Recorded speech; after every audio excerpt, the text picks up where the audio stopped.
Senhor presidente, desembargador Manoel Herarte, meu querido amigo, grande magistrado, a quem eu saúdo como presidente da mesa e, na sua pessoa, agradeço à organização pelo convite para esse evento, em especial meu querido amigo Rogério Fialho Moreira, presidente dessa casa, e a direção do Conselho da Justiça Federal, na pessoa do ministro Humberto Martins e do ministro Og Fernandes. Bom,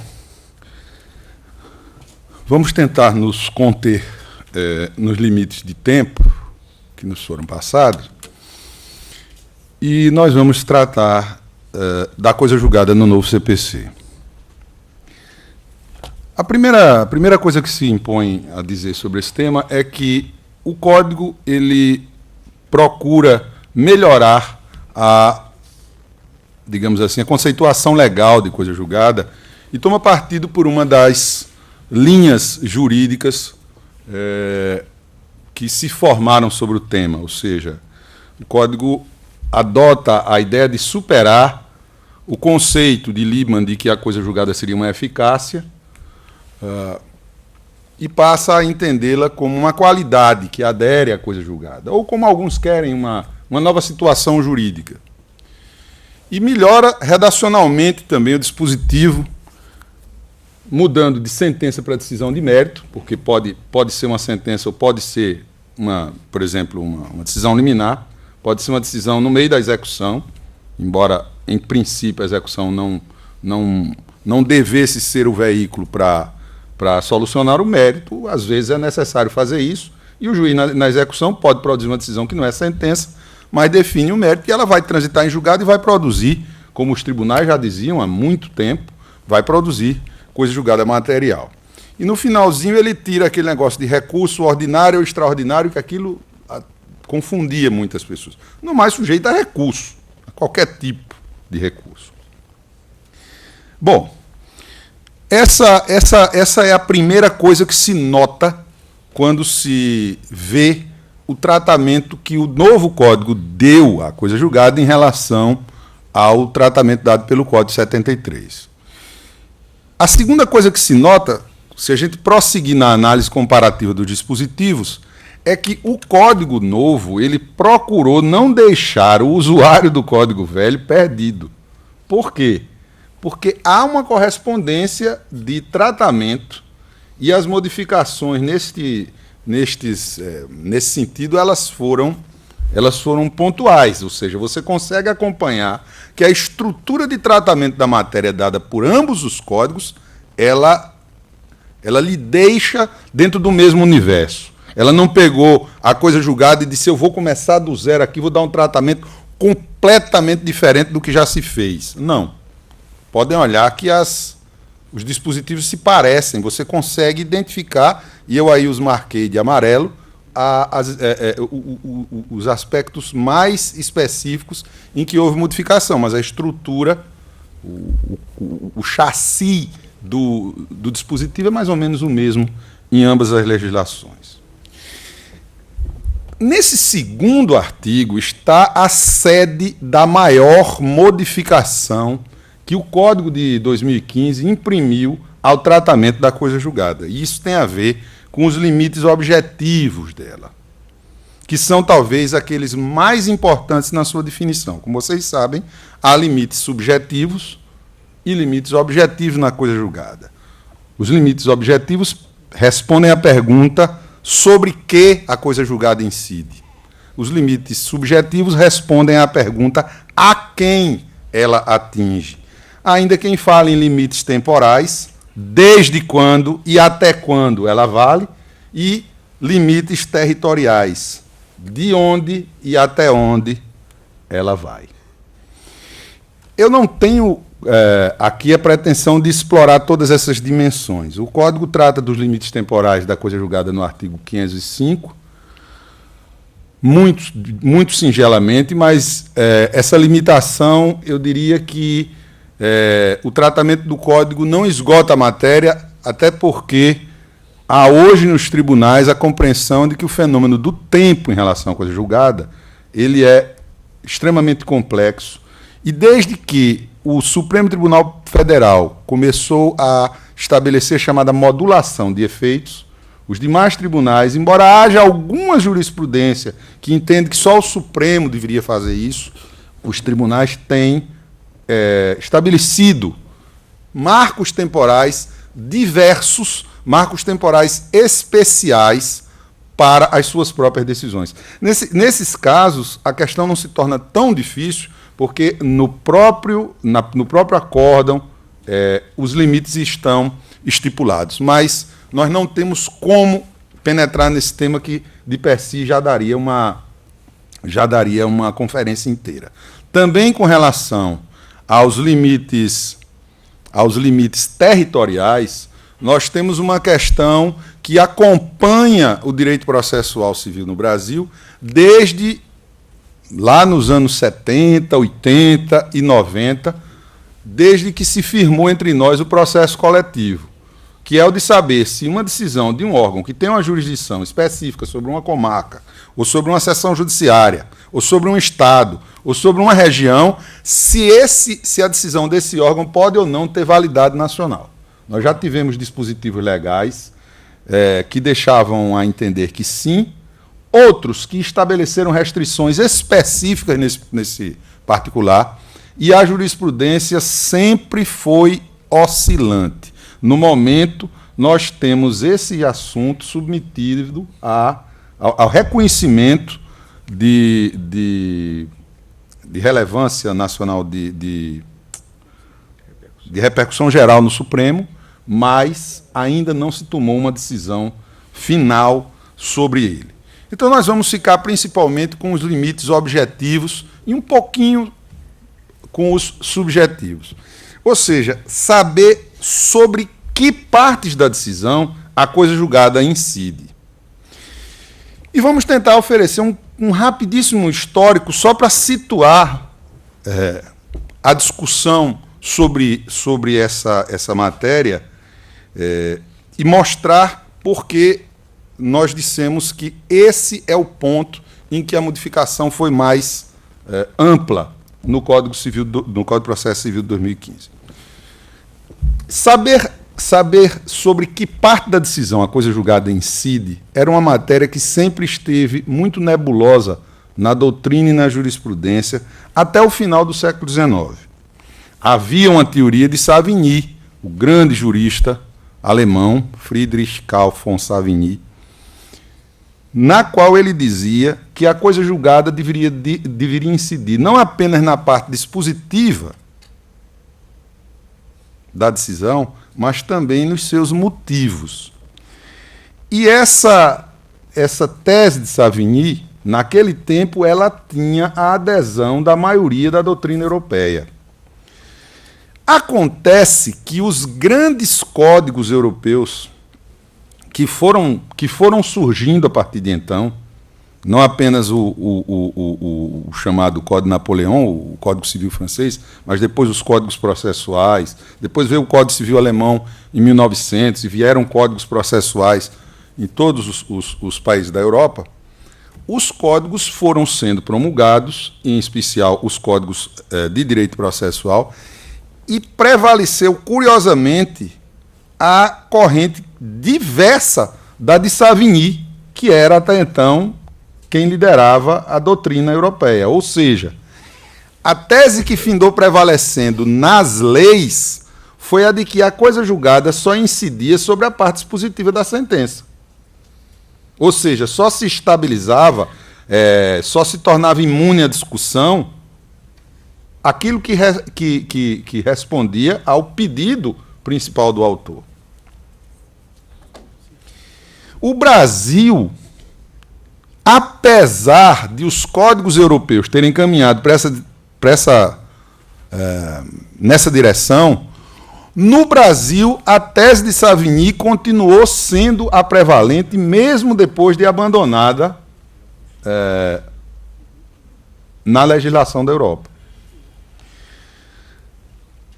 Tanto é que no nosso Código de Processo de 39, a solução que se adotou não era uma solução que fizesse a coisa julgada incidir estritamente sobre a questão principal de mérito.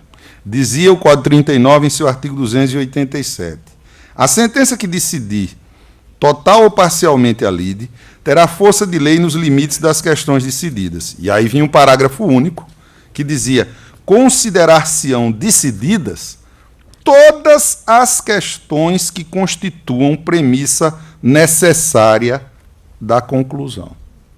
Então, a coisa julgada, já que ela tinha força nos limites das questões decididas, a coisa julgada abrangia também os motivos, as premissas da decisão, desde que se demonstrasse que elas eram realmente imprescindíveis para chegar nessa decisão. Esse era o status quo da legislação do Brasil em meados do século XX, quando na Europa essa linha tinha sido abandonada por uma simplificação na qual a coisa julgada só se formava sobre a questão principal, a questão de mérito. E isto veio a acontecer no Brasil porque vocês devem lembrar que foi justamente a guerra que fez com que alguns doutrinadores europeus fugissem da Europa, e entre eles Enrico Túlio Liebman, um italiano de ascendência judaica, que, correndo da perseguição fascista aos judeus na Itália, veio aportar aqui no Rio de Janeiro, em São Paulo, e aqui criou a chamada Escola Paulista de Direito Processual, que, com o tempo, daria como seu principal fruto o Código de Processo Civil de 73, que foi, cuja comissão de redação foi encabeçada pelo ministro Alfredo Buzaide, que era um dos discípulos mais ilustres de Liebman em nosso país.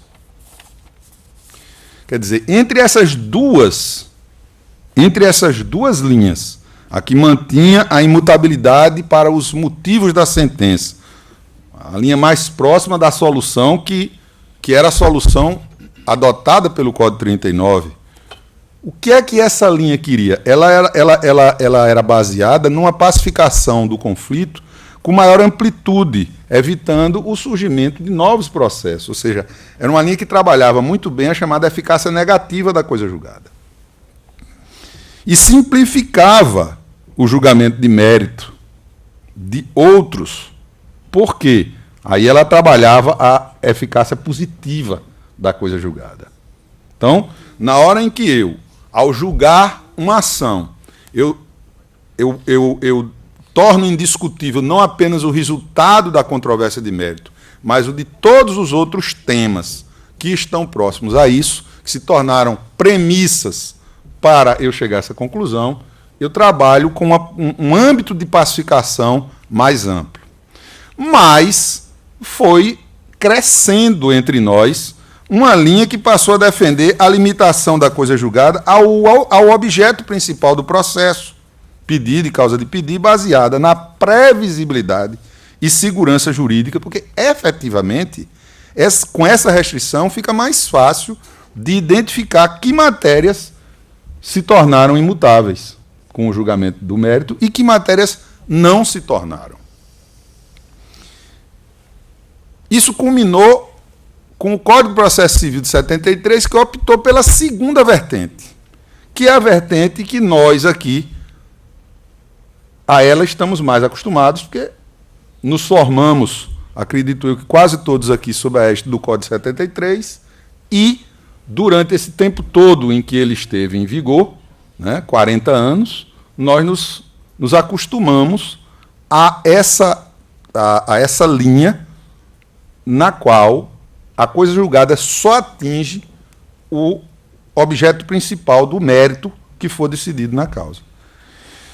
E você, se por acaso quiser que algo que não estava contido no pedido se torne imutável e indiscutível, você tinha que pedir ao juiz uma declaração incidental, chamada ação declaratória incidental. Eu estou discutindo, duas empresas estão discutindo a interpretação de um determinado contrato, e uma delas, para mostrar que a outra praticou um ato tal ou qual de forma equivocada, diz, olha, ela usou nesse processo aqui, nessa nossa negociação, ela usou um documento falso.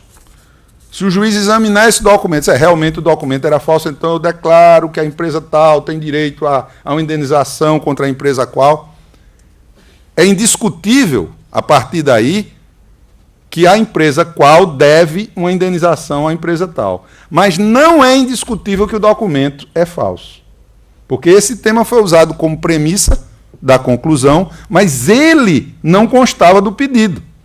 Para que se tornasse indiscutível que esse documento era falso, era preciso que uma das duas dissesse, pois eu quero que Vossa Excelência declare a falsidade ou veracidade desse documento. Aí, esse tema ia migrar da parte dos debates, ia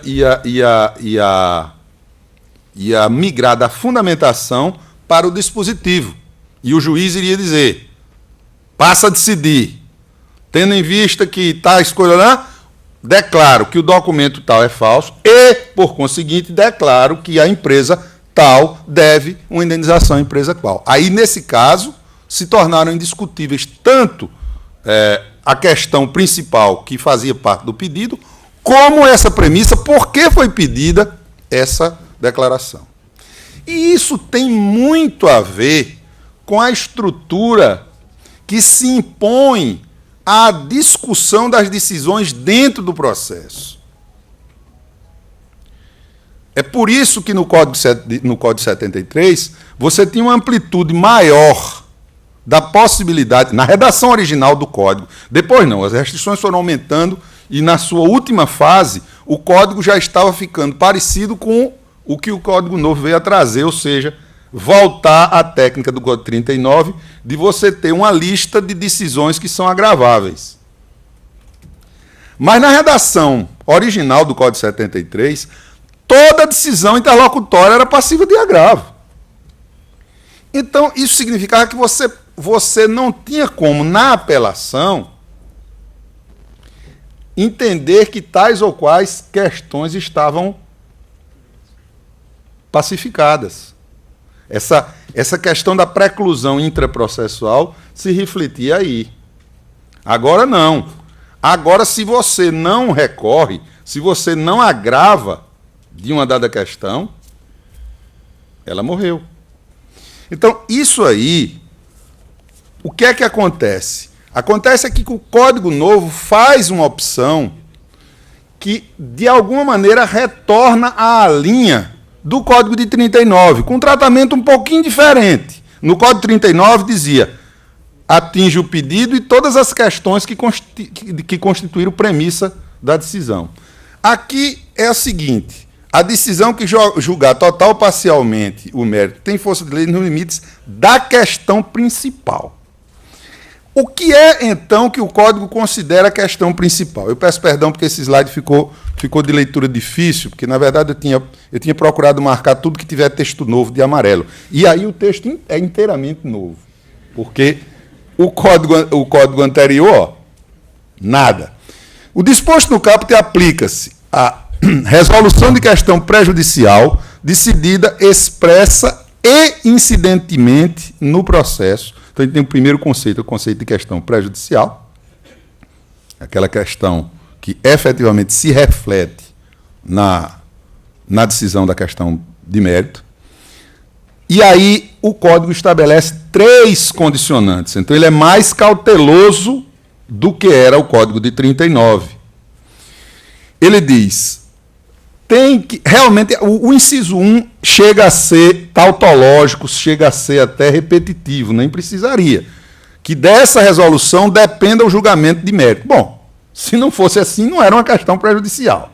Mas talvez isso seja como... Isso funcione em termos de linguagem. Nós vimos aqui a belíssima palestra do professor Daniel Mitidiero sobre as dificuldades da linguagem jurídica, porque ela é plurívoca, porque ela é equívoca, porque ela é vaga, como alguém que diz assim, eu vi com meus próprios olhos. Não tem outra maneira de ver. Não tem outra maneira de ver. Então, isso, na verdade, é um pleonasmo. Mas não é considerado um pleonasmo vicioso, justamente porque ele serve para dar ênfase. Então, é a mesma coisa. O inciso primeiro é um pouco pleonástico, mas não é um pleonasmo vicioso, é porque o legislador quis deixar bem clara essa cautela. É preciso que realmente dessa prejudicial dependa o mérito. Senão, ela não poderá ser abrangível pela coisa julgada. Segundo, e aí sim é um tema interessante, é que tenha se formado um contraditório prévio e efetivo não se aplicando no caso de revelia. Inclusive, a doutrina que já está analisando o Código tem dito que, mesmo nos casos, não se trata de revelia, mas se pelo rito houver uma restrição qualquer ao contraditório, por exemplo, em mandado de segurança, que você tem restrições porque você depende de uma prova pré-constituída, então, nesse caso, vamos dizer que uma decisão dessa espécie tomada num mandado de segurança e que pudesse ser debatida numa ação com, por exemplo, realização de perícia ou ouvida de testemunhas, ela não deverá ser abrangida pela coisa julgada, no caso de ser julgada incidentalmente no mandado de segurança, porque o contraditório ali terá uma série de restrições rituais, já que no mandado de segurança você não pode fazer prova pericial, você não pode fazer prova testemunhal, etc, etc, etc. E, por último, é preciso que o juízo que julgar o mérito, o objeto principal do processo, também seja competente em razão da matéria e da pessoa para resolver a questão incidente, como se ela viesse a ser julgada como questão principal, se também estaria na mão daquele juiz, pelo menos quanto à matéria e à pessoa, porque são digamos assim, são dois critérios de competência que têm caráter absoluto. Uma incompetência em razão do lugar, por exemplo, que em geral é relativa, não geraria esse problema. Então, o parágrafo 2º estabelece apenas aquela explicação que eu já dei quando mencionei o mandado de segurança, né? O contraditório prévio e efetivo não pode ser considerado se houvesse limitações à cognição que impedissem a análise da questão prejudicial. Então, vejam que essa mudança ela tem levado a um novo debate, ou seja, aqueles debates que aconteceram no Brasil na época do Código 39, principalmente a partir do período da guerra, e o pós-guerra enriqueceu-se com isso, e que cessaram depois da opção do legislador de 73 pela linha mais simplificadora, esses debates voltaram a acontecer. E é possível encontrar autores que defendem a vereda tomada pelo Código e outros que dizem que acham que foi um equívoco. É claro que isso está dentro da... Não é só bom, é até importante que ocorra esse tipo de debate e esse tipo de crítica, porque dessa discussão surge a luz. Mas, efetivamente, alguns autores têm tomado posições alarmistas e preveem que vai se instaurar o caos, porque nós saímos de um ambiente seguro, de delimitação da coisa julgada, e passamos para um ambiente pantanoso, que é essa incidência da coisa julgada sobre questões prejudiciais, dependendo de estarem ou não presentes esses requisitos que nós vimos aí. Os outros dispositivos do Código, vou fazer agora uma análise do restante da matéria, não fazem coisa julgada. Os motivos ainda que importantes para determinar o alcance da parte dispositiva da sentença não foi mexido. E aí eu marquei em cinzento a palavra sentença, porque um dos objetivos do Código era melhorar a concepção e substituíram sentença por decisão de mérito. Aí ele se esquece disso e volta a usar a palavra sentença, que está equivocado. equivocada, até porque um acórdão pode ser também, pode ser uma decisão interlocutória, pode ser tudo. Bom, aí vem a situação do Código Antigo, a verdade dos fatos estabelecida como fundamento da sentença e a apreciação da questão prejudicial decidida incidentemente. Ora, o Código não podia repetir esse item terceiro, porque é esse justamente o busilis. E aí não repetiu também a técnica do artigo 470 do Código passado, por isso que ele está todo em amarelo aí, porque é diferente do Código atual, que era justamente a técnica da ação declaratória incidental que desapareceu do nosso ordenamento. No Código anterior, fazia coisa julgada a resolução de questão prejudicial se a parte o requeresse, o juiz fosse competente em razão da matéria e isso constituísse pressuposto necessário para o julgamento. Agora você não precisa mais. Porque, na verdade, se o juiz é competente, né, e se a questão constituísse um pressuposto necessário para o julgamento da lide, acrescentando mais uma coisa, se o contraditório foi efetivo, prévio e sem nenhuma restrição, você nem precisa pedir a declaratória incidental, porque a coisa julgada já vai abranger essa prejudicial aí. Aí vem a questão das chamadas preclusões. Nenhum juiz decidirá novamente as questões já decididas relativas à mesma lide, né? E aí se repete também, eu acho que o Código poderia ter buscado uma redação melhor para a lide, né?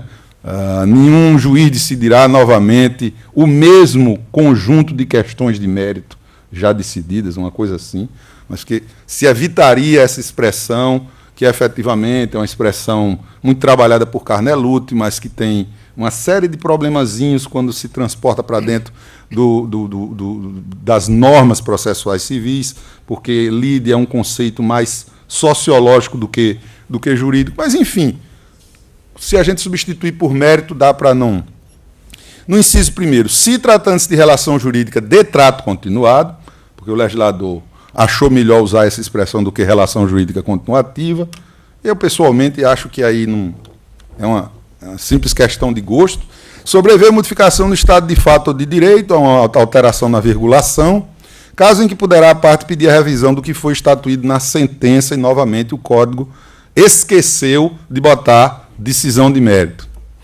E nos demais casos prescritos em lei. Então, você vê que, grosso modo, se a gente não for muito detalhista, a norma praticamente está repetida.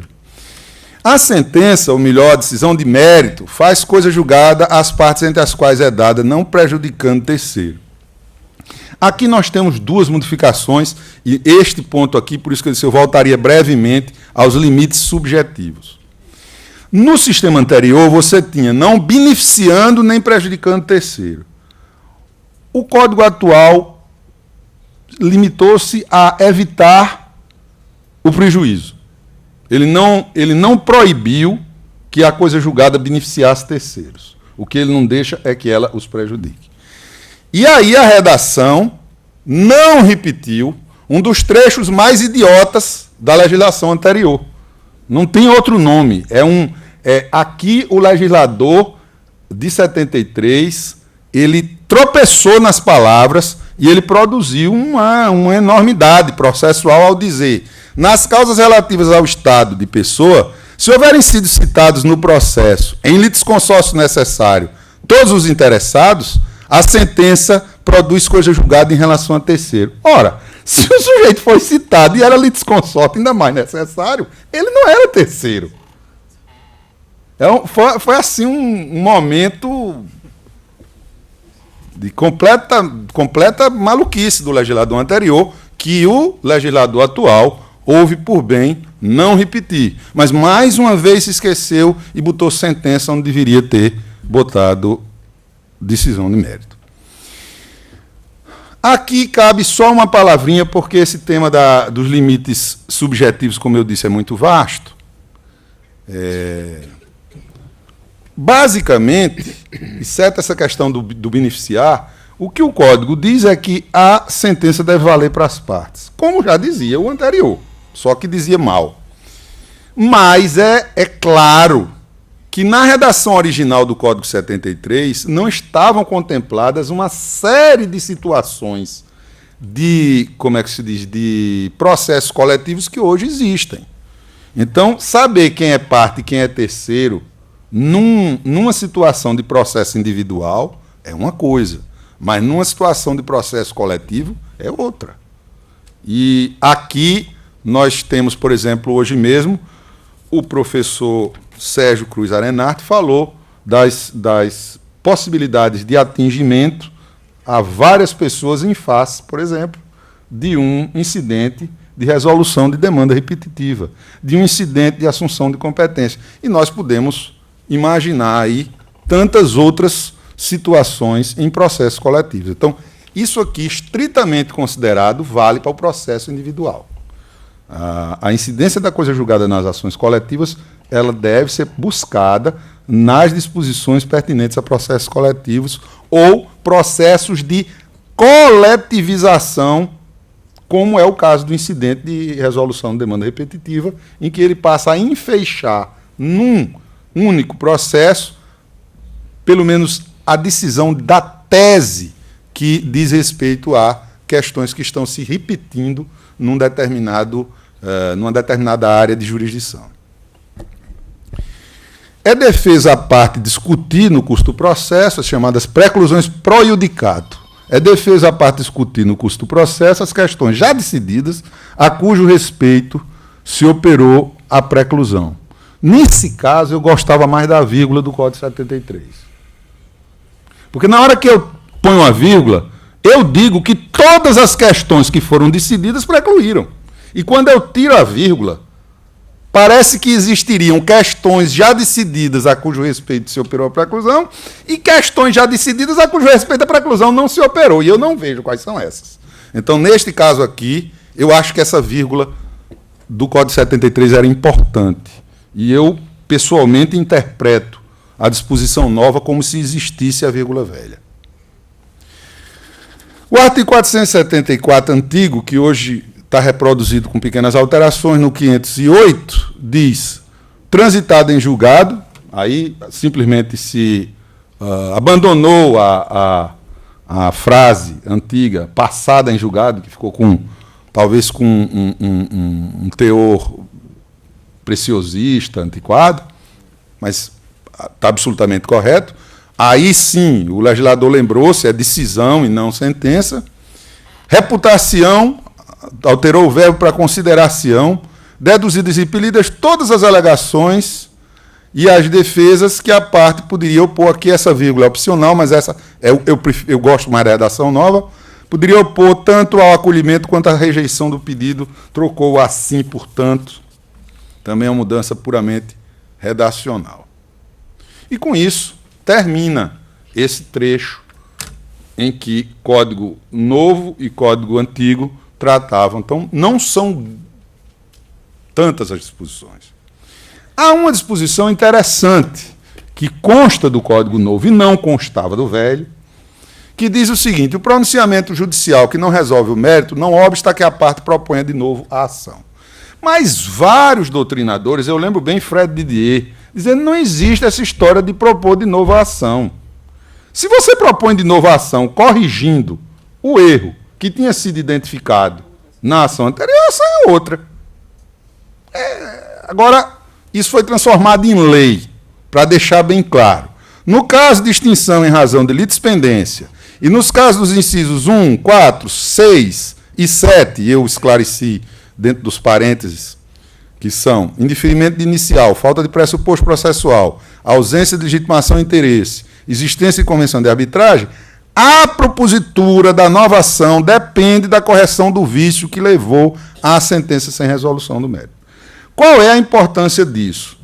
Talvez a importância seja pouca do ponto de vista de novidade, que na verdade não há. Isso já era o que existia na legislação anterior. Mas do ponto de vista doutrinário, isso é importante para dar coerência ao Código. A doutrina que subjaz a esses dispositivos é uma doutrina que procura diferenciar a coisa julgada da preclusão. Isso sempre se disse. Mas sempre houve uma linha doutrinária que procurava aproximar esses institutos, dizendo, por exemplo, que a coisa julgada era a preclusão máxima, pelo menos a coisa julgada formal. Ora, na hora que você aproxima coisa julgada de preclusão, você esmaece, você borra, ou você até apaga uma das principais diferenças entre esses institutos. É que a preclusão, ela é estritamente endoprocessual, ela produz efeitos internamente ao processo. Enquanto que a coisa julgada, ela produz efeitos externamente ao processo também, interna e externamente. Alguns autores chegam a dizer que os efeitos da preclusão são endoprocessuais e os da coisa julgada são panprocessuais, porque são endo- e exoprocessuais. E o que é que você tem aí? Você tem uma hipótese na qual a coisa julgada formal, que ele diz claramente que é uma sentença que não resolve o mérito, ou melhor, uma decisão judicial que não resolve o mérito, que ela produz sim efeitos externos.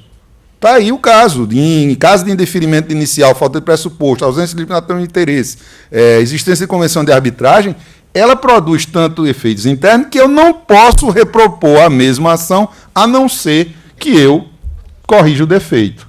Senão eu vou bater com a cara na parede. Como se aquilo fosse indiscutível. Então eu tenho como resumo que o Código estabeleceu melhorias na conceituação legal da coisa julgada, adotou a incidência da coisa julgada também na prejudicial, isso embora condicionado ao preenchimento daqueles requisitos, estabeleceu o fim da ação declaratória incidental, e isso aí teria de ter estabelecido, porque a persistência da declaratória incidental seria incompatível com esse novo tipo de abrangência, produziu um aperfeiçoamento redacional geral e a correção de algumas aberrações do texto anterior, os litisconsortes terceiros, né? Pena que com alguns esquecimentos, como esses em que ela volta a chamar sentença, depois de ter estabelecido que é decisão de mérito. O Código também permite a projeção extraprocessual da coisa julgada formal e, portanto, o fim da identificação desta com a preclusão máxima. No mais, nós temos uma manutenção da sistemática anterior, como a gente mostrou claramente, que toda a estrutura de tratamento da matéria segue padrões conhecidos, padrões similares.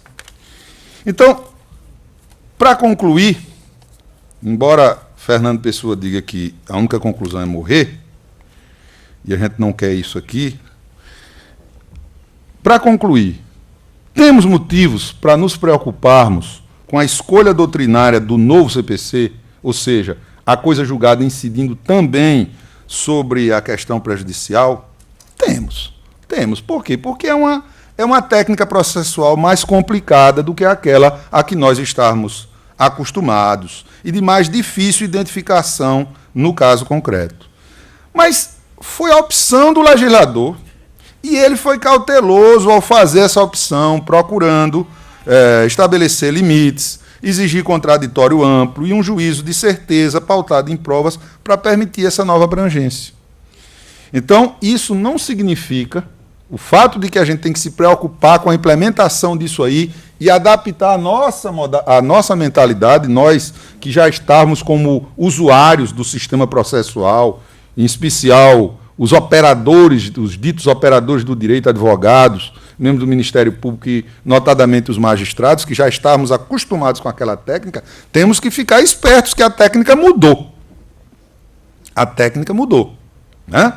Mas isso não significa o caos que alguns estão apregoando, né? E outra coisa, vamos dizer que todo mundo errasse nisso aí e se estabelecesse realmente uma bagunça na aplicação dessa nova técnica. O que é que iria acontecer do ponto de vista prático? Bastava uma revogação de parte daquela redação para se voltar ao sistema anterior. E aqui vale uma palavra. Foi mencionado no painel anterior, e na Alemanha é muito comum, as chamadas leis temporárias.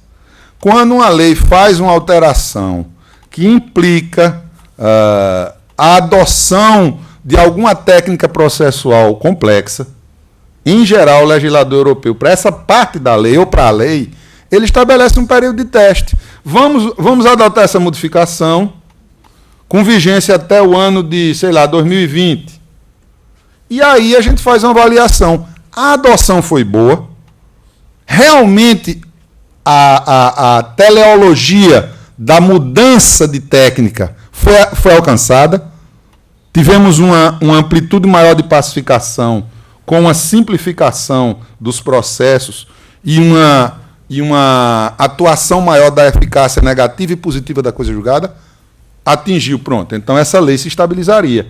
Se não atingiu, provocou uma desorganização, os operadores jurídicos não se acostumaram e muita gente perdeu questões, porque isso é importante, pessoal. Porque vai imunizar, vai tornar indiscutível uma matéria que pode não ter sido discutida realmente no bojo da ação. E depois é que o cara percebe, rapaz, agora que eu notei que ao ter feito esse pedido, eu impus o alargamento da imutabilidade também para a questão A, B e C, que são premissas para se chegar a esse pedido. Então, isso pode acontecer. Seria ótimo se a gente tivesse uma lei temporária, porque a gente podia fazer essa avaliação a posteriori. Mas, na pior situação possível, basta se revogar dois ou três parágrafos ali e nós estaremos de volta à segurança a que estávamos acostumados. Então, eu acho que, no final, em fechando tudo que eu disse, o novo CPC aperfeiçoou bastante o tratamento da matéria, o que por si só é extremamente positivo, mas que nós devemos, como operadores jurídicos, estar atentos a essa nova técnica, porque ela poderá significar uma vantagem ou uma grande desvantagem no desfecho de uma dada ação. Eram essas considerações que eu queria trazer aos senhores, pedindo desculpas e agradecendo a paciência de todos. Muito obrigado.